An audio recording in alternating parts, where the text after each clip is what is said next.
Good morning, everyone, and welcome to our second summer session on our Proof of Delivery podcast from DAT on Thursdays for everyone to be able to take advantage of hopefully some quiet summer Fridays. I will be taking a summer Friday tomorrow, so looking forward to that. Ken, how you doing?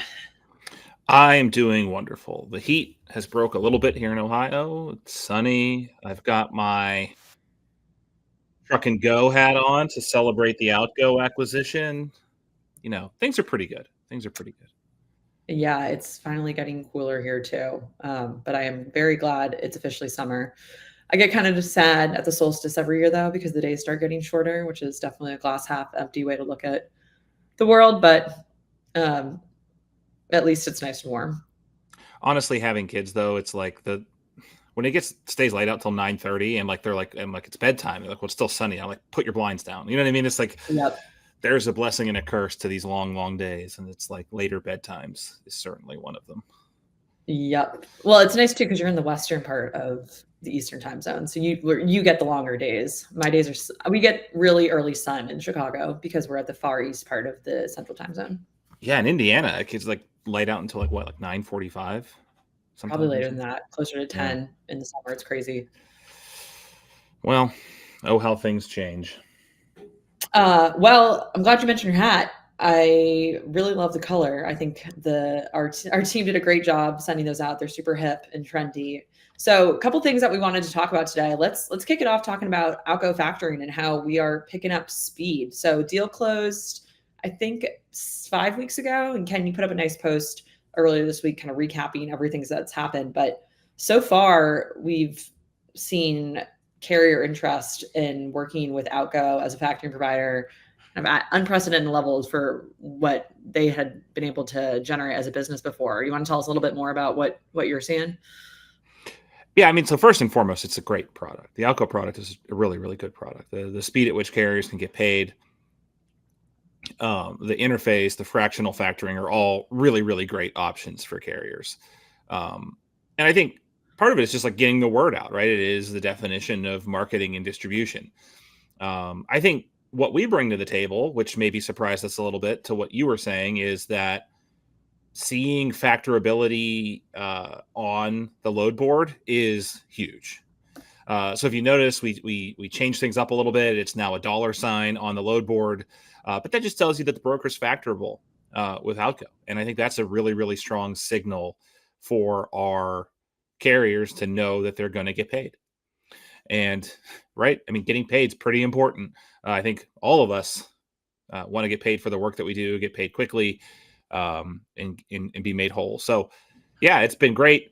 It's been all hands on deck, admittedly. Like our customer service teams have been cross-trained and swamped. It's way more than we can handle right now. So hopefully that momentum continues and we can bring more carriers into the Outgo family.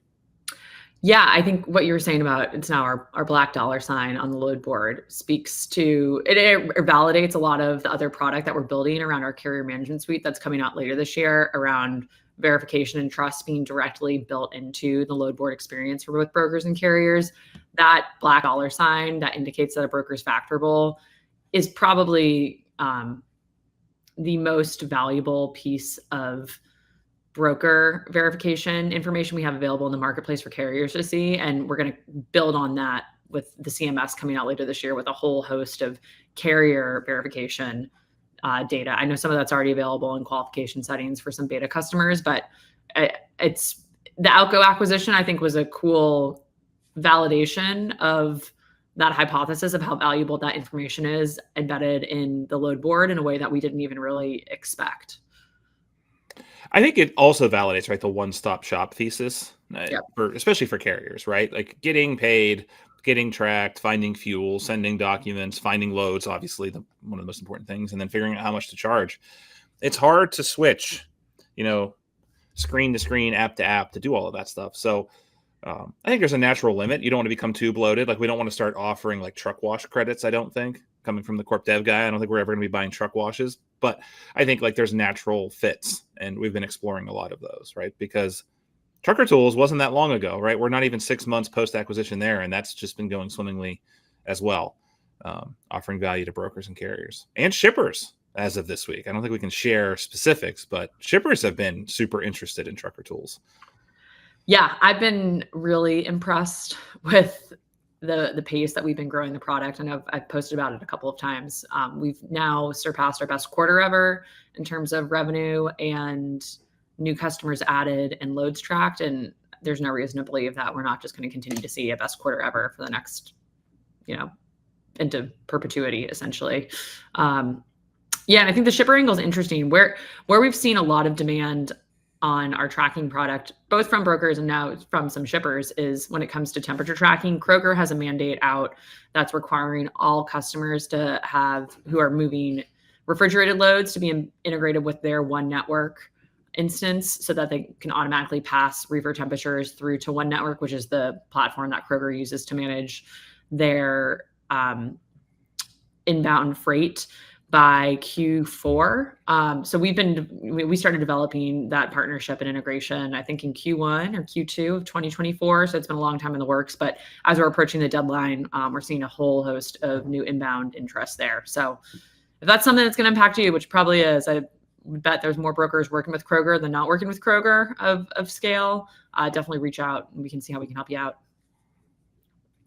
Yeah, that's not going to go backwards, right? I mean, I think there's no world in which shippers are less adamant that their loads need to be tracked, monitored, increasing levels of visibility, probably over the long arc of time, getting to pallet level visibility of where freight's at once the economics and technology get there. So, Totally. Yeah, it's really cool to see this evolve. And as a admitted data nerd and data junkie, it's cool to start playing with some of the exhaust. You mentioned CMS.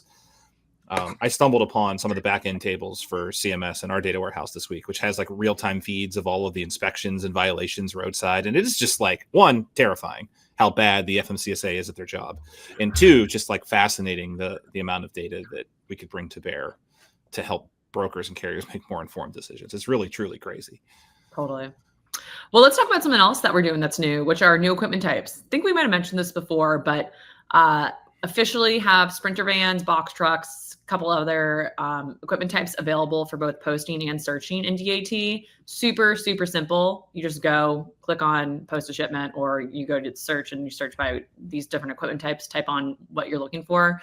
I think the big boy that everyone's really eager for is flatbed, and excited to be sharing that we are moving into this space and working on getting that flatbed equipment type and just all of the complications that come with that and that equipment type into market within the next couple of months. We've got a team working on it right now. And we've heard from a ton of brokers over the last couple of months that we've really improved our flatbed marketplace liquidity, if you will, where we've got more carriers looking for flatbed loads, more brokers just posting flatbed loads. So we're really confident that this sort of product improvement that we're going to make is going to make it a lot easier for brokers to continue to post more of those loads and make it easier for carriers to find them.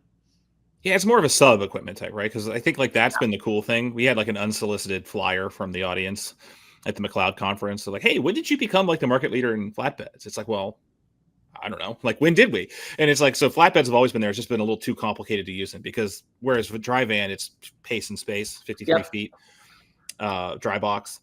You have removable goosenecks. You've got Conestogas. You got all the different tarps and straps and all that stuff with flatbeds. So it's just about.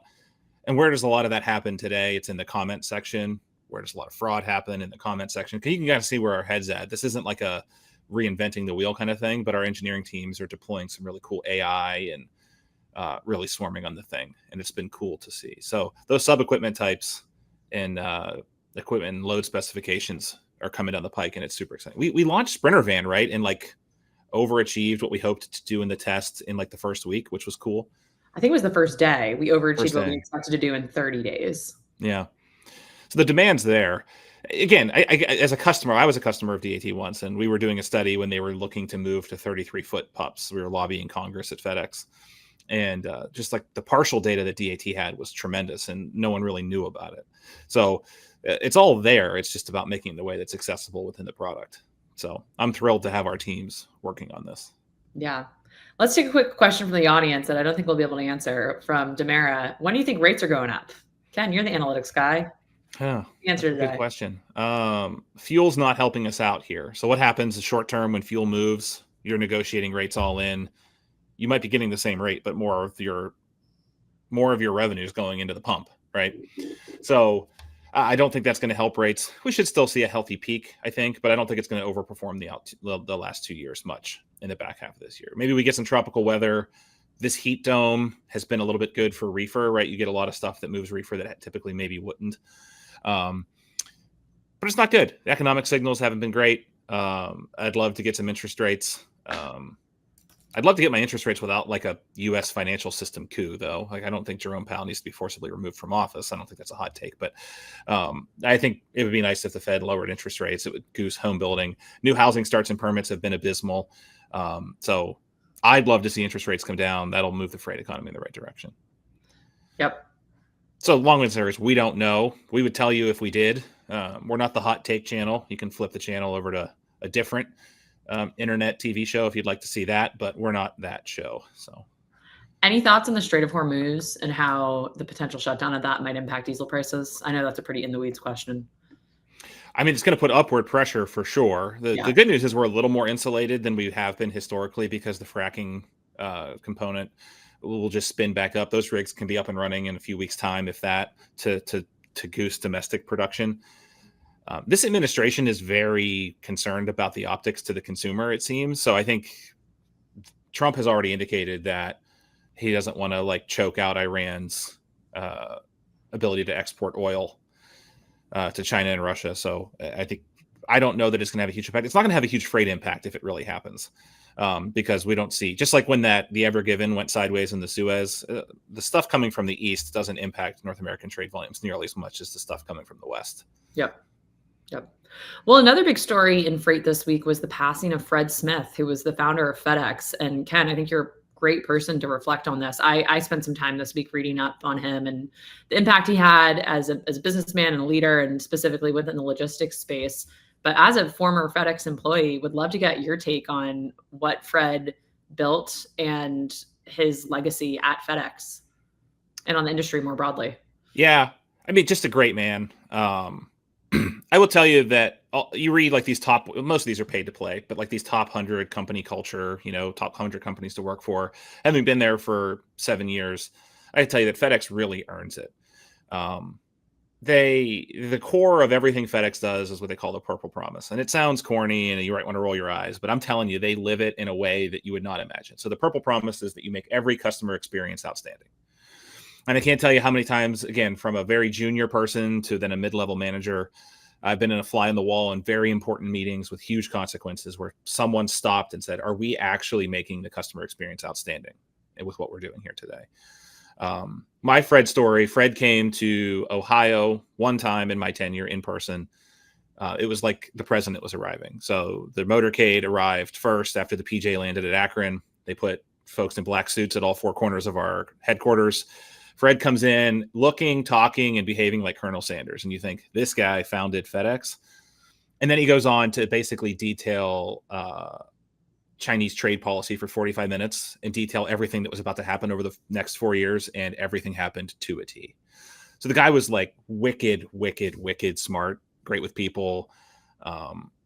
I was really hoping, as were a lot of other FedExers, that he would get either the Secretary of Defense or the Secretary of Transportation job in Trump's first term. He went, if you remember, it made big news. He went to New York to meet Trump when he was president-elect.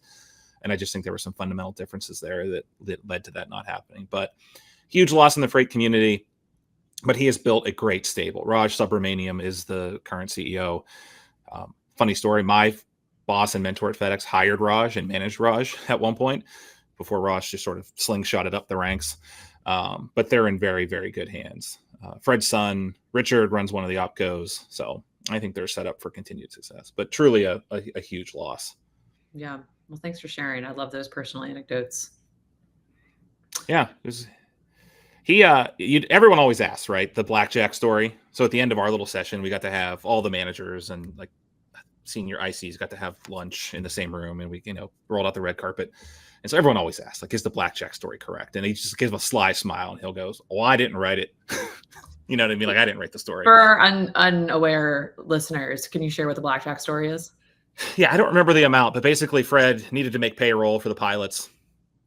and was down on money, and FedEx wasn't really taking off. So he went to Vegas and gambled all the money that the company had left on the blackjack tables and won enough to make payroll for that cycle.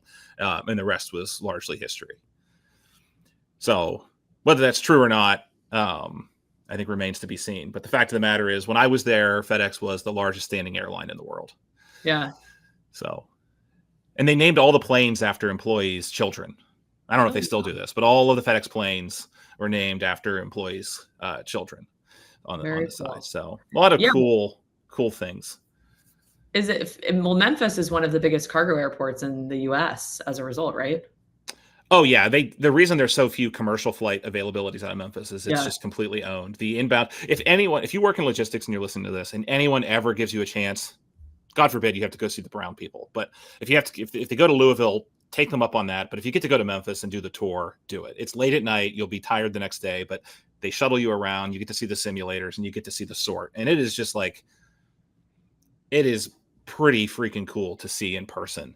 Yeah. The way that the airport just comes alive twice a day. It is wild, and it's a really cool thing to go see. So yeah, if you ever get invited to see UPS, what do they call it, Worldport or whatever in Louisville, or the World Hub in Memphis for FedEx, I recommend you go do it. Awesome. Another big story this week was the English language proficiency enforcement went live. So I know we're obviously not really seeing anything in the market, which was an original hypothesis when all of this was announced and really top of the news probably 2 months ago. There was talk about what's this going to do to rates. Clearly, nothing has happened as of right now. We're seeing, kind of nice, steady any rates out there across the board. Ken, any early thoughts on what this could do over the next several weeks, or what you're watching specifically around this? I'm running a little social experiment on Twitter. So if you tweet at me so we collect the data, we'll know in about 20 days. It went live for out of service enforcement yesterday, the 25th. So we'll know in about 20 days how many out of service violations were issued yesterday. And so closest to the pin, I'm going to send some DAT swag too. So if you have a number in mind, you can tweet at me and I'll add you to the list. A little wisdom in numbers experiment. I'll shock you with a little bit of statistics. Not you, Kary, you know this data, but roughly 1 in 4 commercial motor vehicles are unsafe at any speed. So when there's a roadside inspection and it's a vehicle inspection, the current out of service rate's about 24%. For one or multiple violations that would put that vehicle out of service. Driver out of service is a little bit better. It's about 8. Oh, it's a lot better, but it's 7-8%. So they're obviously not inspecting every truck. They're not inspecting even every truck once, even every 2 years. There's something like 40% of trucks currently, 40% of carriers active for interstate authority have never had an inspection in the last 2 years, a roadside. So theoretically, if they upped enforcement, you would see those numbers go up. And at an average out of service rate of 23 to 24%, it would have a massive impact on capacity, right? Are there 24% of people driving trucks around there who can't speak English to a level of proficiency? Absolutely not, right? Like that is crazy. Is the number maybe 5 to 10% would have trouble passing a inconsistently applied roadside proficiency exam? Probably. All the videos yesterday, all these news outlets and kind of news outlets they went to weigh stations and no one was stopping at the weigh stations because they weren't manned. So like enforcement is the rub here. And I just don't see a level of enforcement that's going to impact rates. Yeah. I mean, back to the top of what we were talking about, I forget exactly specifically what you brought up, but just the FMCSA not being able to actually, on the data piece with our CMS data and watching that flow through, FMCSA is not able to actually do what they need to do with the level of staffing and capability they have right now. So I'm with you. If I was guessing on Ken's Twitter, I would not go lower rather than higher. I made a mistake. I put my guess out there with that, which I think anchored people, because some of these wackadoos out there who are like, this is going to clean up the roads. Had I not anchored, my guess is 125. Just given it's day one, people might be a little juiced to go out there and do the enforcement. I think people would have probably been guessing in the thousands. Some of these like loud, but most people are coming in that, fifths, a lot of zeros, which I think is way too pessimistic. But I think a lot of this is theater, right? Like, where would you rank order if you made a top 10 list of problems on the road? Would you put English language proficiency even in the top 5, top 7? I don't know. I think vehicle maintenance, driving while impaired, all of those kind of things. I would, I don't know, maybe it's a hot take, but I think I'd rather have someone with shaky English and a brand new truck than someone with a PhD in English studies in a jalopy out there, right? Like, so I don't Totally. know. It's tough. Totally. Yeah, it's going to be interesting. And to your point about theater, maybe the administration is trying to make a point with this. We don't know. So we'll stay tuned. But so far, not really seen any impact at all. Yeah. Don't expect to. Yeah, exactly. Last item on our agenda, but please feel free to drop questions in the chat. Just a quick update for everyone on DatCon, which has in the past been a DAT user conference that we've hosted in a couple of different cities across the US in the fall. We made the decision this past month to actually pivot our DatCon approach. Usually we get about 200 folks in one place. And over the years, we've gotten such great feedback about how valuable it is to engage with our team in person. And we know that times are tough right now, difficult to get approval to travel, just given the state of the market and economic uncertainty. So we're actually changing our approach to customer engagement this fall to smaller, more regional events where we're going to be coming to you guys. We want to be in your offices. We want to be visiting with you, seeing your team's work, really building that deep customer intimacy that's going to continue to allow us to solve customers' problems better than anyone else in the market. So as a result, we're pivoting DatCon Chicago to be a Chicago regional event and visit from our sales team this fall. So that'll be the first week of September, around September 7th and 8th. We're going to be coming to your town. So Chicago brokers, be on the lookout. You'll definitely be getting an email from us about what to expect. We would love to come see you. And this is really what you can start to expect from us in the future. It's just more frequent drop downs into cities to meet you on your turf. We know there's a lot of conference fatigue in the market. I certainly feel it. So we're looking forward to trying this new model out and hopefully touching even more folks than we've been able to in the past. I'm looking forward to it. I'm bringing the Power Nerds, my direct reports, to Columbus, Ohio in mid-July. We're going to do some customer visits. And I was just talking with our data science team yesterday, and it's the thing you love to hear the most. One of the most common questions is like, how do we get out and engage with customers? It's like, I can make a commitment to you that there is absolutely no friction with hopping on a plane or jumping on a video call to go. And I agree with Kary 100% here. There's so much more you can learn from a customer in their environment than at a trade show where you catch a fleeting glimpse with them. There's been so many customers that have welcomed even our frontline folks to sit desk side and watch how they do check calls or watch how they do carrier negotiations. Building a load in a TMS. You can't really get that at a trade show or a user conference. So I'm excited about getting out more with customers. Yeah, and we're definitely going to still be out in the market all the time at all the shows. If you're planning to head to any of those, I'm willing to bet that we will be there as well. But something else to your point just now, Ken, about working with customers, something that was really important to us as we thought about DatCon too is, there's some great product training sessions that would happen at DatCon. How do we actually scale those and get those out to more people to develop more folks professionally, get great pricing content in front of pricing managers to help them think about how do you actually price freight effectively using our IQ tools? So that is something we're also working on. We've got DatU, which is our internal training program that external training program that we're developing right now. So more to come on that, and really just enabling customers to be successful based on what we can do at scale is something we're thinking about. We know that, we've grown a ton, which has been such a benefit to the power of our network. And we need to make sure that we're bringing all of our customers along on that journey too. For sure. And we're still going to do our shipper summit in some form or fashion this year too, which is going to be really exciting. I know our shipper customers look forward to that. And really it's about being more flexible. Yep. An event like DatCon tends to blot out the sun internally, as you can imagine, to pull off something like that. So being a little bit more nimble, a little bit more flexible. If there is interest from you all out there to do something like purely analytics or pricing focused, I'm more than happy to work some phones, make some calls and make that happen. We can maybe host it at Cedar Point, ride some roller coasters, talk about pricing, draw some analogies between how the roller coaster mimics the freight market. I don't know. We can do something, but we'll make it work. Do you ride roller coasters still at your advanced age?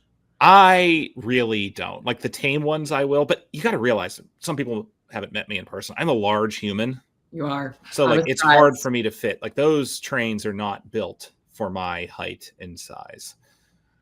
I think I rode my last roller coaster in 2019. And as soon as I got off, I vowed to never go on one again. I'm done. I'm retired.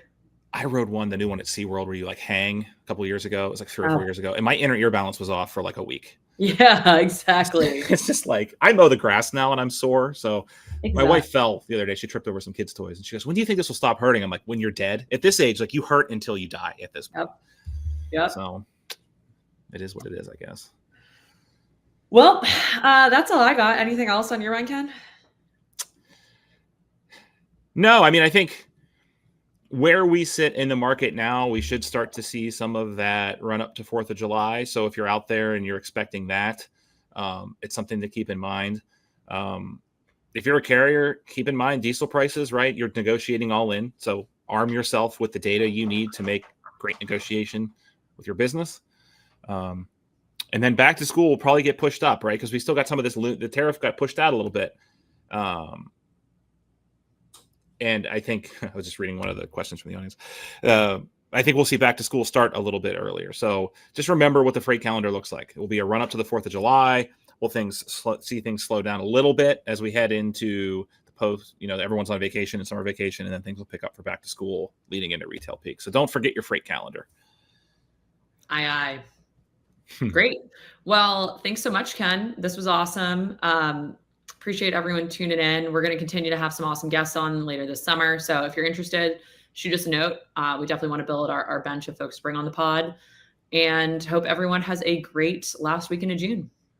Yeah, just to Kary's last point before we sign off, if you're an Outgo customer, we'd love to chat with you. If you're a Happy Trucker Tools customer, we're reaching out direct. But if you're listening to this pod week in and week out and you fit into that cohort, heck, if you're a Happy DAT customer, which we imagine there are tens of thousands of them, reach out. We'd love to have you on and talk with you. I think that's what we're trying to do here is understand your needs and wants and how we can help. So feel free to reach out. Thanks all. Have a good day. Bye.